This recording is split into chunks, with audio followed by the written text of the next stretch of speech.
on peut considérer que chez Jung, il y a une topique. Alors, la topique jungienne, je l'ai traduite de la même façon que c'est moi qui ai représenté les topiques freudiennes tout à l'heure. On peut toujours en discuter, mais ça me semble assez fiable. Chez Jung, donc, j'ai été amené à penser la possibilité donc, de représenter la pensée de Jung à travers une topique à la lecture de Dialectique du moi et de l'inconscient. Donc, au centre, il y a la notion de persona.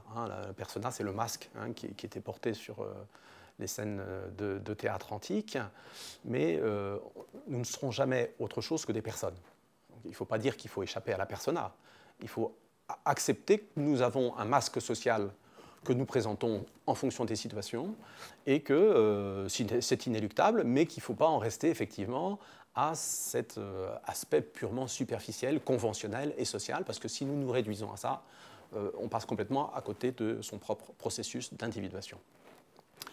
Il faut tout de suite situer donc cette persona dans l'inconscient individuel, qui m'est propre, qui va être je dirais, un espace de possible dans lequel il est important d'aller puiser, puisque ce sont mes mémoires, c'est ce qui me constitue. Et l'inscrire aussi dans l'inconscient collectif, qui est le patrimoine donc, de l'humanité en tant que ressource, positive ou négative, selon ce que moi j'en fais. Donc, deuxième persona, deuxième élément déterminant dans la topique jungienne, mana. Le terme va être beaucoup utilisé par Jung. On va le définir comme quelque chose qui est de l'ordre de la puissance, mais puissance qui peut être positive ou négative. Mana, c'est le fait que je peux être puissant en tant que, Jung dira, sorcier ou politique, c'est-à-dire puissant et adapté et pertinent, ou alors puissant dans un sens négatif, c'est-à-dire je vais abuser de la puissance que j'ai à mon seul intérêt et au détriment de l'intérêt des autres.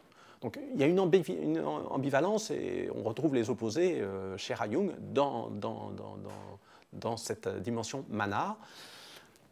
L'ambivalence principale, on va la placer entre amour et inflation, c'est-à-dire que l'idéal de mana, c'est l'amour. On peut faire référence à l'amour chrétien, mais au-delà de l'amour chrétien, l'amour du prochain, il est une valeur inaliénable lorsqu'il est vraiment vécu. Et l'opposé de l'amour, Jung va nommer à la fois la toute-puissance, le contraire de l'amour, c'est la toute-puissance, mais il va parler aussi, dans un autre texte, de l'inflation. Alors l'inflation, c'est très intéressant, c'est parce que, de toute façon, nous sommes potentiellement, inéluctablement confrontés à la dimension mana que nous avons en nous. On a la possibilité d'une inflation, c'est-à-dire d'un orgueil, c'est-à-dire de se prendre pour... Alors, il va utiliser beaucoup l'expression « la grenouille qui veut se faire plus grosse que le bœuf », et on va constamment avoir cette tentation de l'inflation, c'est-à-dire voilà, de se prendre pour plus que nous sommes. Ce qui est bien entendu, quand on le met en parallèle avec l'amour, on voit bien comment ça pose des difficultés. On ne peut pas aimer véritablement si on est dans soi-même une posture d'inflation à laquelle, encore une fois, la vie nous pousse toujours, puisqu'on est poussé quelque part à rechercher mana, on est voué à ça. Troisième dimension de la topique jungienne, l'ombre. L'ombre, c'est la partie que j'ai déjà évoquée, quelque part qui est projetée par la lumière que nous faisons, mais que l'ombre, c'est ce qu'on ne voit pas. L'ombre, c'est ce qu'on ne voit pas. Jung va concevoir l'ombre comme les parties de nous-mêmes que nous rejetons, donc similitude quand même avec le refoulement que nous pouvons... Là, il reprend les dimensions freudiennes, pardon, et l'ombre est vraiment voilà, des parties que nous avons à regarder, à voir, mais qui nous sont difficiles à regarder, soit parce que ce n'est pas notre avantage, soit parce que ça nous confronte à des choses difficiles, auquel néanmoins nous devons faire front. Jung va beaucoup parler, à chaque fois vous avez vu, j'ai mis les références des textes, va beaucoup développer cette notion d'ombre, et il dit bien qu'on ne peut pas faire un travail d'individuation sans investiguer et aller voir et travailler sur cette partie d'ombre que nous avons en nous-mêmes. Dans ce travail d'investigation, de toute façon, ou d'individuation qui se fait de fait, puisque tout être humain est naturellement appelé à l'individuation, le moi se constitue, on voit bien l'enfant, chez l'enfant, à un certain moment, à certains stades de son développement, le moi se constitue, il va parler en tant que lui-même, il lit à voix haute et puis il lit intérieurement, et il s'appréhende comme étant, je dirais, amalgamé avec la mère, puis il s'appréhende après comme sujet, comme moi. Donc ce qui est intéressant, avec Jung, c'est bien de revoir cette dualité. Jung dit aussi le terme de duplicité du moi intérieur. Nous n'avons pas un seul moi, mais nous avons en réalité plusieurs moi. Et ça, il va bien en parler dans Ma vie. Je donne les références des pages. En tant que lui-même, donc à la fin de sa vie, il fait une relecture, il parle bien de son numéro 1 et de son numéro 2. C'est ces deux dimensions de son moi, et qui vont être parfois en conflit, en opposition, et conflit desquels vont se dégager des décisions importantes dans sa vie, et c'est le cas pour toute personne. Ensuite, les notions d'anima et d'animus, qui sont en réalité des notions compensatrices, qui vont venir rééquilibrer le côté masculin ou féminin, puisque potentiellement, psychologiquement, tout être humain a des dimensions, je dirais, masculines et féminines en lui-même, indépendamment, je dirais, de son sexe physiologique. Donc, potentiellement, la structure de la personnalité nous donne un capital. Si nous sommes hommes, qui va plutôt être donc intérieurement d'anima pour venir compenser cette dimension d'être homme, et si nous sommes femmes, la dimension d'animus va venir compenser, équilibrer.